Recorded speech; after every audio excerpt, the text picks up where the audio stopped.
3, 2, 1. Roll the footage.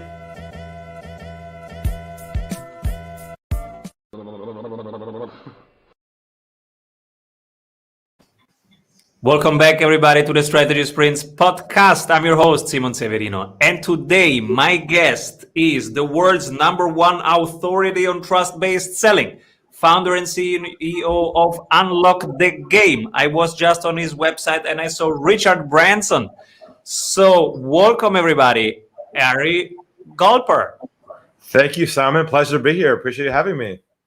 Amazing to have you here. We have just met. We are in a mastermind together, but you are such a heavy hitter and relevant person in the field of sales. And we love sales. It is so relevant. And yet it is so hard for many, but it's so needed right now. So tell us everything. What are you currently working on? Well, I developed a concept called trust-based selling 20 years ago and have lived the field ever since. And so my whole concept is that the idea is you don't have to chase the sale anymore. You don't have to put hard techniques to make the sale. But if you focus on trust building, you can generate more sales. So the whole concept I'll share with you today is about how do you generate new clients without chasing them, without closing them, without proposals. So I have a method of something called the one-call sale that I'm working on, where you can actually eliminate the sales process to one phone call and bring a client on board without pressure. So that's what I've been working on. It's been great so far. Oh, that's amazing. All the pressure is gone and it's just one call. Beautiful. Yes, tell us more. Well, assuming you have a call with somebody that's scheduled, there's a way for you to be able to build trust with them on that one call by basically repositioning yourself like a doctor-patient relationship. You're the doctor, they're the patient. They're coming to you for a problem. So rather than you presenting your solution so fast, what you do is you basically unpack their problem. And you go deep, about 5 levels deep, called the iceberg, where you go down the iceberg and you build trust with them by basically having them share with you what their challenges are. But you don't just stay with this top of the iceberg, you go down below the iceberg. So if someone says to you, for instance, I'm having challenges right now with my sales, you'd say to them, well, tell me a little bit more about that.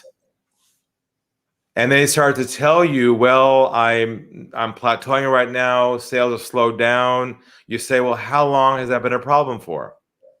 Well, last few months. And how much do you think you've lost so far because of this?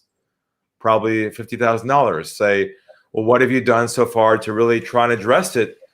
And they tell you, and then you ask them the final question, which is this a priority for you to solve once and for all? And that is going down the iceberg where they own the problem and they want to solve it. Then they say to you, how can you help me? That's how you sell with trust without trying to sell your solution first, where they ask you for help, then you offer the answer. Beautiful. And you go down that path, and on the way you build trust. And then if you have a solution, then you invite for the solution. Beautiful. I was on a stage a couple of days ago, and I was number 5 in talking. So number 1 on the stage was Chris Voss, the famous negotiator. So I had the chance to hear his bit, and it was amazing. He said the first thing that he asks in a call is, why do you want to work with me versus somebody else? And he specifically names his 2 competitors, Harvard and Wharton. And because he wants to know the why behind it. So it's similar to your process. It goes into the why. And he says, basically, you find out very quickly if they are serious or not serious. And if they're serious, they will tell you why. And if they're not serious, then they will do something like, well, this is what you are going to tell me right now. And then, okay, they're just searching for information, but this is not a really trust-based situation here. How do you filter before you decide to spend that half an hour or that hour of a sales call? how to filter or not to filter at all? Well, within our approach, within the 5 to 10 minutes of the conversation, see, most people in sales, what they do is they build rapport first. They're friendly. Hey, how's it going? Nice to meet you. Spend a lot of time trying to build a relationship at hello. Our model is you do not have to create a relationship with anybody pre-sale. That's post-sale. You can separate the relationship from trust.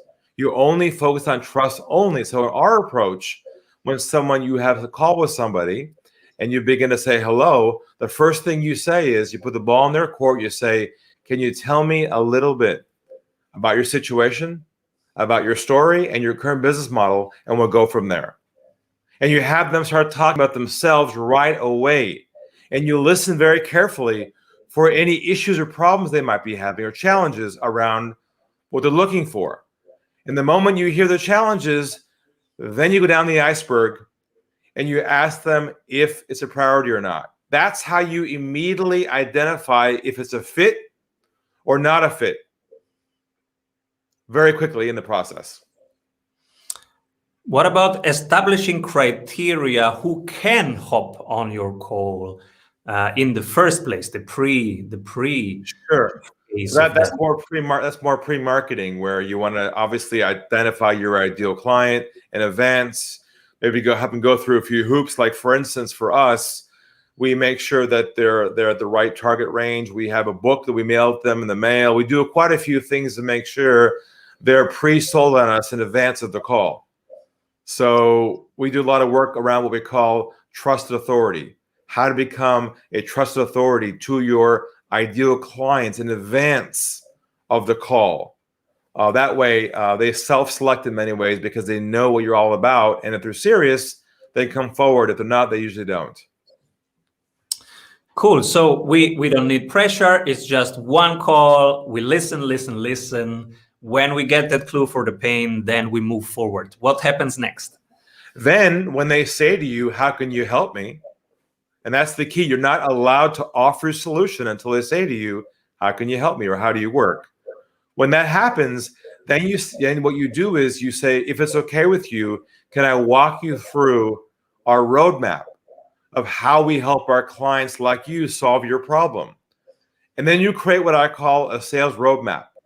A sales roadmap is a visual tool, like a small flow chart, where you actually show the client visually or the prospect what your process is to solve their problem. It's not your solution, not the benefits, not the features, not the demo. It's not, and that's the difference. It's not your solution. It's the process for how you solve the problem. For instance, if you're a consultant, you might show a visual roadmap, and phase one might be a deep dive assessment. So first phase with you and I is I do a deep dive assessment, identify what your problems are in a deeper way, identify the milestones and key priorities, then we go from there. Phase two is we do a plan of implementation to begin to prioritize what to work on first for the highest ROI. And you guys go through each phase and you walk them through the process for how you solve their problem. At the end of it, you say to them, what are your thoughts on the roadmap so far? So you've not talked about your solution at all. You've only talked about the process for how you solve their problem. And so they're buying your process, not buying your solution so quickly. And that's what eliminates resistance and objections. And they're trusting you more because you're not pitching them a solution. Because here's the thing. The whole time they're asking themselves, do I trust him? Do I trust him? Do I trust him? They don't really care about how you solve their problem. What they care about is, are you the one to solve the problem? See, we think they want to hear about our solution. So we say, let me tell you about it. It's fantastic. It does this, it does that. But in reality is they're not qualified to determine whether your solution is best for them or not, because they aren't experts at that. Only you are. So the whole key is, how do you take out the pitching part and focus only on them trusting you enough to do what you recommend them to do? So we have to hold back, not go with the excitement. Oh, yeah, I have the solution, here it is. but hold back and say, wait a moment. Right now, they are testing if they can trust me. So what are the trust building elements? Like, I was just on your website, I saw some people that gave you authority, and are these the elements? What are people looking for when they search for trust? Well, we have 3 core principles that we teach to our members and our clients. Number 1 is always be diffusing pressure in the conversation, meaning when you sense resistance or pushback, you don't overcome it, you diffuse it. So if someone says to you, for instance, your price is too high, rather than saying to somebody, well, let me explain to you why we're high, or we can lower it, or try and justify it, what we say instead is, you're absolutely right. It can be perceived as high if you haven't had a chance to actually use the solution to solve your problem. You're right about that. So you diffuse it, you don't overcome it. And that's the number 1 principle. Number 2 is what I call getting to the truth with people. And that is, many times your potential clients will not tell you the truth. They'll tell you only certain things you want to hear to get you to start talking about your solution. So your job is to build enough trust with them, stay present, let go of your goal, and go deep with them around their problem so they feel comfortable telling you everything of what's going on. And the last core principle is the idea of not being a pitch person, not doing a 30-second commercial, but instead being what I call a problem solver, where what you're focused only on is how to unpack their problem, amplify it, build an ROI around it, so they realize that it's something they have to address and are serious about. And if they own that, then they'll ask you for help. So the whole concept here is not to chase them, not to close them, not to persuade them. That puts pressure on people. It does not build trust. Instead, you let them come towards you by you having a different approach, like a doctor, diagnosing the problem first before the solution. Diffuse the pressure, don't overcome the pressure. Beautiful. And what about all the other objections? What are typical objections your clients get, and how to overcome them? Sure. So a classic one is, we're already using somebody else, thank you. Right? And when that happens, people usually say, well, wait, we're different. Or hold on a second, we're cheaper. Or we try and defend. We try to overcome. See, in our world, we don't defend it. We diffuse it. So if someone says to us, we're already using somebody else, what we say is, that's not a problem. Not a problem at all. That's fine. So first step 1 is you diffuse the pressure. And that surprises them, because you're not defending yourself. They kind of go, what? And then you say, I wasn't looking to replace who you're currently using. I just wanted to see if you'd be open to a different perspective that you may not have access to now. Would you be open to that? So I diffused and re-engaged. I didn't try and overcome. And I preserved the relationship over the sale. So relationship first, and opening the door for the conversation to continue. Yes, without getting into a conflict and defending myself and lowering my price. And at which point you direct into the closing phase? So the nice thing about this approach is you don't have to control the process to the end. Because if you lay out the roadmap and it's clear and they appreciate the fact that you're not trying to sell them or close them on the typical presentation, what they usually say on their own will say to you, if it's a good fit, they'll say to you, how do you work? Or how do we move forward? Or how much does it cost? So they on their own will, the whole idea is to have them ask you for a next step versus you have to close them. My whole premise is the sale is lost at the beginning, not at the end of the process. People think, oh, I'm not closing. How do I close them? And I say, no. If you don't build trust from the beginning, you already lost them over here. So that's why it's so important that you have a mindset where you let go of your own goal in the beginning. You go deep with them, hello down the iceberg. So it's more of a Socratic method of eliciting them to ask you for work. Yes, and by doing that, differentiates you from everybody else because they're expecting you to give them a sales pitch. And by not doing it in itself, they say to themselves, wow, he's not even trying to pitch me anything or sell me anything. I really like this guy. He seems really genuine and authentic. And that's why it's a very open, authentic approach, because there is no hidden agenda. The goal of the sale isn't here. The shift is letting go of your goal and being with them present 100% in their world. Most of our clients, they have 2 calls and they close in the second. The first one is around half an hour. The second one is 45 minutes. In your method, how long is this call? And is it one or is it a series? 1 call, 1 hour or less. If you're really good at it, it can be 30 minutes. And my best students, they're 15 minutes. It depends how good you are at listening, how well you understand the problems of your market, and your bedside manner. Bedside manner means how empathetic you are and how you're able to hold back from not prematurely offering your solution before the process unravels. What about case studies in this hour? Is that an element to tell about other people in similar situations that had that problem and what happened there? I just had a financial advisor just this week, one of my private clients, who has lots of leads coming in, referrals, LinkedIn opportunities, but his conversion rate was very low. He couldn't convert them from the first couple of calls. He was sending proposals, follow up. His assistant was calling, and they would always say, I want to think about it. I want to talk to my wife first. It was always excuses. And I had him record his phone calls, and he played them for me on our call together, our consultation. That's what I do. I listen to recorded phone calls.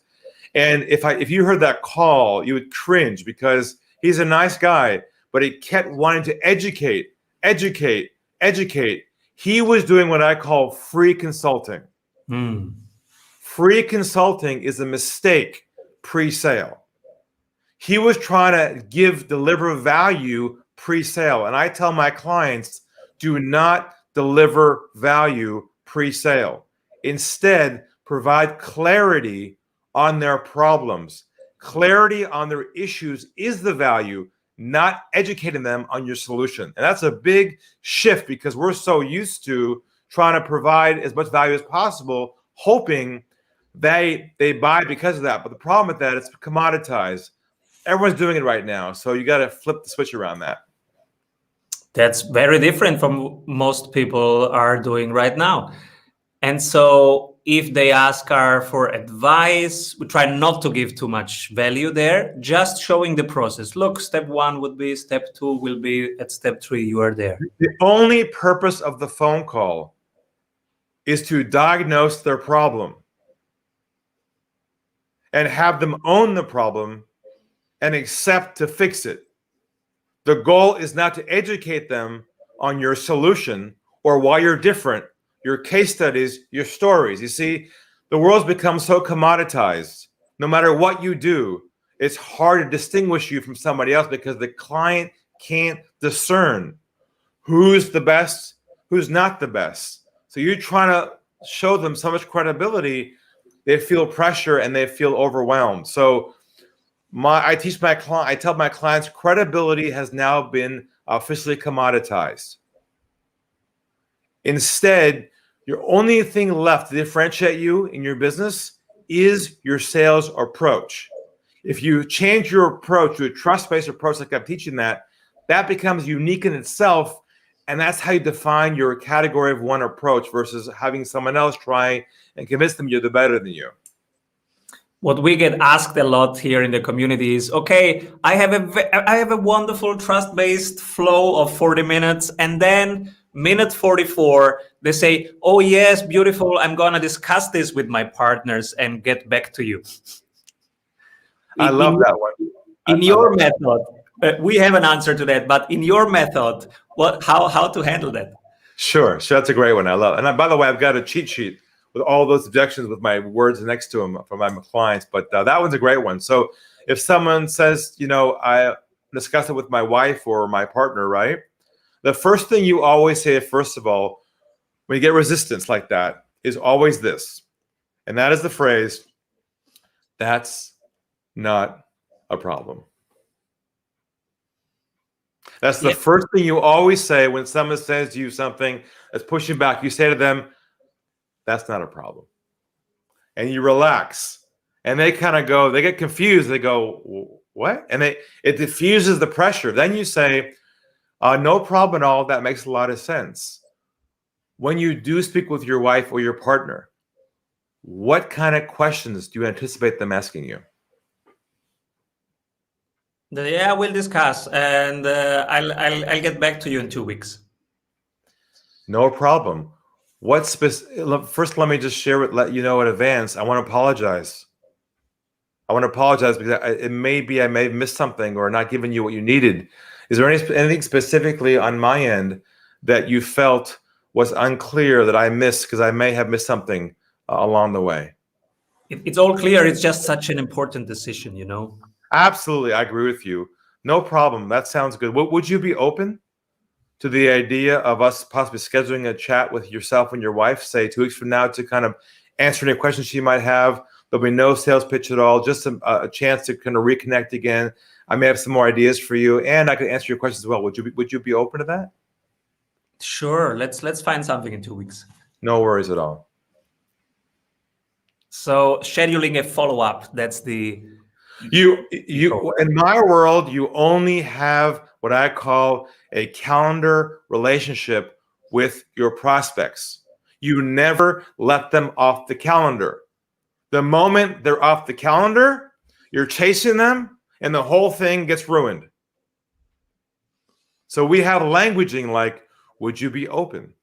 Not would you be interested? Would you be open to the idea of scheduling a chat together? See, the languaging that I'm using does not contain pressure, momentum, or closing words. The words we use open a dialogue. The word open replaces the word interested, because open doesn't force them to a yes or a no. So the word that you use makes them feel comfortable agreeing to a next step.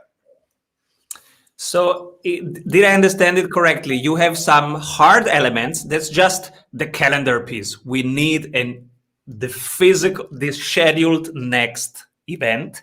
Everything else is super fluid, and it's open, it's trust-based, it's the opposite of pressure. Whenever you feel pressure, you diffuse it. Is that basically the method? That's the core, yes. And that's also, there's a mindset shift too with that, because it's not just techniques. It's letting go of your objective and being present with them 100% in their world and staying in there as long as you can. That's where the real trust is, because they have to feel from you that you actually care about them. Like really care. It's not a trick or technique. It is a truth. If they don't feel that from you, they can sense you're doing it as a game. That triggers my curiosity, because my impulse would be, I show them how much I care by delivering value. And this is where you say, no. You show how much you care by carefully listening and carefully visualizing the process. That is enough for them to see that you really care? Or do they have the hope, yeah, but let's see if he understands the content? Well, no. See, if you unpack their problems deep enough in the beginning, they're going to say to themselves, he really understands me. More than anybody else I've spoken to in the last 3 months. He's the only person who spent the time to really understand the depth of my issues. I trust him. Then I'm going to ask you, how can you help me? Then you show the roadmap, not the solution, not the service, not the product, the process for how you solve the problem. There's no resistance because it makes complete common sense. And you're removing all the resistance from that. And most likely, if you do it right, you should get at least a 75% conversion rate if they're qualified. And what makes the difference? Is it the quality of our diagnostic questions, which convey, oh, this person is asking the most precise questions or the most relevant questions? Or is it just our openness to really be a container for whatever they bring? Okay, very good question, Simon. It's two things. One is the languaging, of course, the questions that you ask, because you have to know in advance what the core issues are that your market has, so you know where to take them down that path. The other thing is, yes, you have to have the patience and being centered in yourself, not to let your own needs take over you, to jump in too quick to pull them down your process. Because sometimes when we hear a potential client describe their problem to us, we say to ourselves, I can help you with that. Perfect. Oh my God. See, our instinct is to jump in the minute we hear the problem. And that's the problem, is where you lose the sale at hello.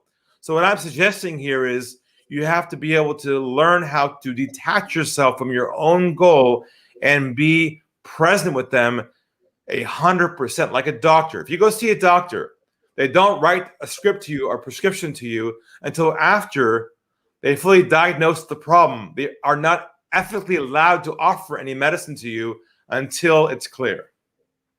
Yeah, and I know this excitement. Yeah. Hey, I have helped hundreds of people like you exactly with that problem. We have to hold that back a little bit. That's amazing. Yeah, and that's the consultant's superpower and the consultant's excitement, of course, because you know you have the solution. So it's really important to be. Well, the real key with that is you have to make sure they're a fit with you. So our whole premise is, when you have a call with someone like that, your mindset is, I'm not sure they're a fit with me or not. That's how you start the call in your brain. You say to yourself, I'm selecting them. They're not selecting me right now. It's a shift. This is also really important. You are not begging for work. You are going through a medical diagnosis and the medical selection, and then you have to. So, what's the mental model? How are you asking in a way that makes it openly clear that they are now qualifying or not qualifying for you? Well, what you're not really, it's not about qualification, it's about amplification. Well, you're amplifying their issues so they understand the full breadth of what their own problem is. Because in most cases, you probably know this, but most potential clients will tell you what they want, but it's not what they need.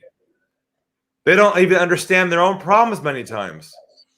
And so our job is to help provide clarity to them on what their real problems are by knowing their issues more than they know themselves. That's the bridge that takes you to a whole new level that no one else can. Now, how you do that is you basically identify the 3 to 5 core problems that your market has, that most of your prospects have, and you have them in advance written down in front of you. And you have 5 or 7 questions underneath each one of those. So when you have a call with somebody and they say to you, my challenge right now with my business is we don't have enough leads coming in. You know leads is a problem in your market. You say this, you say, well, tell me a little bit more about that. And they start talking and talking and talking and talking. And then you're listening carefully, say, well, how many leads do you have coming in right now? And they say very few. I say, how many is it? 10 a month. And of those 10, how many do you convert to a sale typically? They might say 2 or 3. And I'll say, nicely, well, what happened to the other 7? And they'll feel this,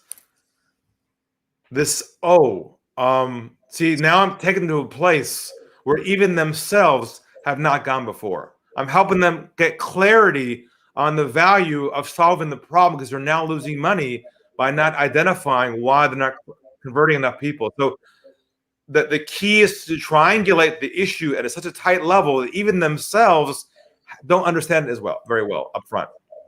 Very powerful. And it's a great method, trust-based, diffuse the pressure, and it's all trust-based.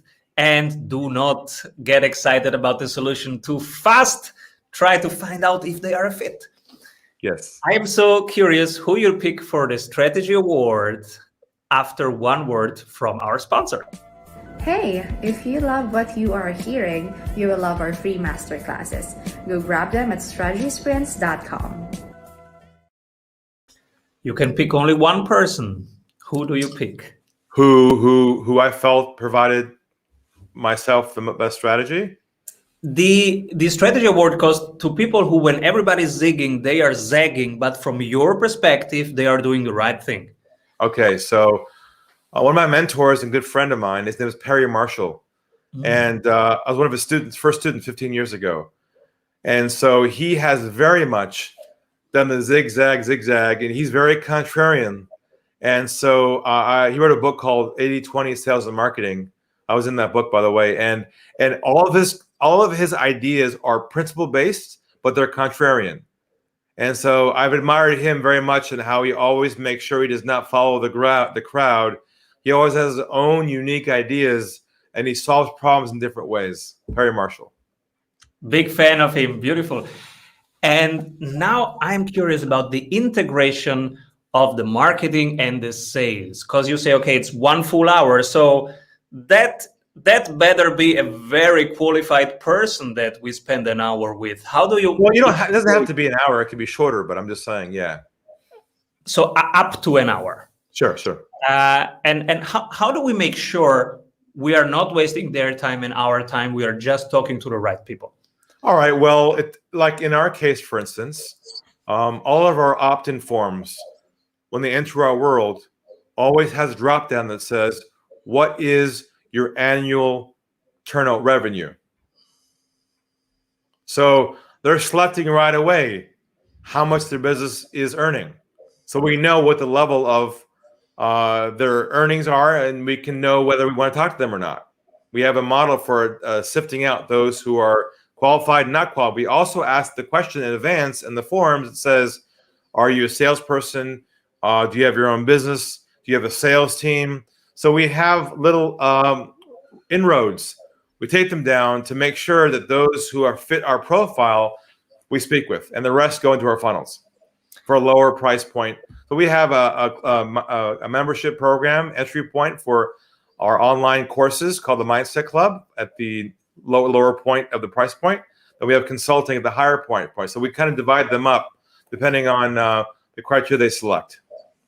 So they do not land in the call if they do not qualify for your high ticket. If they select employed by somebody else, we do not talk to them at all. They go right into our membership program and access our online courses. Yeah. And that's the bucketing that you do upfront. And what about getting people in, or all the? How do you get people in the first place to be interested and to qualify? Well, we have multiple sources after 20 years being in the business now. But we run Facebook ads. We have obviously referrals, LinkedIn, our current clients. We have about 8 different sources right now of leads coming through our business. We keep adding more all the time. Obviously, interviews like this, podcasts. But the nice thing about the market now is there's so many different avenues. And then, as you probably know, stability is diversity. The more sources of leads you have, the more stability you have. So we're always adding as many as we can. We work on a new book coming out soon, a TV show as well, all those kind of things. And Facebook rather than LinkedIn? Because I would think for a B2B high ticket sector, LinkedIn is where most business owners that you want to work with hang out. We have obviously efforts in there as well, but you'd be surprised how many owners, entrepreneurs, and business owners are looking at their Facebook feed every single day. You'd be shocked if I showed my lead list. We had 10 leads yesterday. 8 of them were all owners of business, and we cross-checked them on LinkedIn, and they're all legit. Everyone's left Facebook because they think the quality's bad, but there's still some good stuff in there if you know how to target the right audience in the right places. Absolutely. Are you using Clubhouse? I just found you on Clubhouse. Are you using it? I just joined that recently through an invitation, and I haven't sort of developed it yet, but I want to start getting into that. How about yourself? Yeah, I'm just exploring it. I will have this Friday the first event there. I'm going to invite you. We talk sales, so it will be fun. Fantastic. And what I have seen so far is that many people are there. They have a surprisingly big amount of time per day to hang out there. Yes, so there is a lot of eyeballs, a lot of attention, and high quality people there. Yeah. I also see that most people don't have a plan yet on how to make business out of it, but now it's the attention phase. You know, it's open, it's not crowded, so you get attention, you get good conversations going, and converting them is another topic. But starting them, hot. Yeah. I'm still learning how to build the audience around that. We can talk about that later on, maybe. But yeah, I'm still learning all that. Yeah, and I guess the game right now is to find out how to use the bio. So when you flip it, you are talking to somebody, you flip it, you say, "Hey, who is this person?" And now the game is in these 7 seconds that they're checking out your bio, how you get them into your real world. Can be over Instagram or getting them to your real funnel, actually. I see. Right. Moving them from one place to another place. Yeah. What's the role of email marketing in your business? Is it a core element? Well, obviously we get opt-ins every day. Our list keeps building, but the only thing is deliverability is very low, as you know, with email these days. Very small percentages actually open, click, and all that. So we don't depend on that anymore. We do a bit of direct mail, and our number one point of conversion, which is our core expertise, is the one call sale. So we can get them to a phone call. We know our chances of conversion is 75% plus on top if they're qualified. So we just focused on our specialty, what we know the best, which is the phone conversion. I am now training salespeople, and the hardest skill to really convey. So there are some easier skills like the technique, the flow, the script, the objection handling, but then there is this one that you mentioned is the hardest one, the inner letting go of the want to close. Correct. How do you train that? How long does it take? How do you do it? Is it months of So we have a program called the Mindset Academy right now, a 6-month certification program where we help people work on just this exact issue, which is only the mindset. Because it's like detoxing, it's like de-brainwashing, because we've been so brainwashed by the cult of sales, the old gurus who taught us to chase and the numbers game and rejection is normal. We're so conditioned to believe it's a war, it's a fight. And what happens is the salespeople carry what I call sales armor on. They protect themselves and they're ready for the fight all the time. That's why it's so hard to kind of detox them, but we have a process and a methodology that we do to be able to help people, what we call get to the truth. So we have calls twice a month for all of our members to kind of work on the mindset where they bring us their challenges. We kind of dissect it and help them realize they're the problem, not their product, not the prospect, not the quality. See, they try and blame everything else but themselves. Oh, I have poor qualified leads. I can't get them on the phone. They're every excuse in the world except for their own mindset. And then they play their phone calls. They bring their calls live on their call and they push play. And I listen and I say, stop the tape. Right there, you jumped in too fast they go, oh, yeah, right. So the only way to do it is to catch them in live recordings or live calls, because that's when they realize the mirror is in front of them and they catch themselves for the first time. Yeah, this happens to us all the time. So where can people find your program, and especially who should submit to your program? Is it the CEO? Is it the salesperson? Both? There's a place for everybody. As long as you're open to challenging your your mindset, your construct, and you know that chasing isn't working anymore. There's if you go to unlockthegame.com, there's a free intro course that you can get right away. You can watch a presentation for an hour and learn some new ideas, concepts, try it right away, test it. If it works, then you can access our membership club, which is right next to the homepage there, and you can access the courses and then learn from there. If you're a CEO or have a sales team and want to customize this to your own team, there's a button there for a free consultation in which you'll talk with me or one of my team members. So there's different routes depending on your level of interest and your level of authority. Super cool. Thank you, Ari. Good stuff. Good stuff, people. If you want to improve your sales, check Ari Galper, Unlock Your Game. And who should be my next guest? Perry Marshall. Oh, yeah. I would love to have Perry here. I'll if you want, I'll connect you two together if you like. Please. Yes. I love his 80-20. It was one of the most influential game changer for my own business. Absolutely. I'll be happy to. Thank you so much, Gary, for being on the show and sharing this beautiful, applicable, trust-based sales technique. It takes away the pressure from us. It's really just human to human, and it is so much needed. It is so relevant. Thank you so much, Gary. And please come back soon. Love to. Avoid trying to do thousands of things that doesn't work. We have 274 templates for your business success. Reach your ambitious goals with one-on-one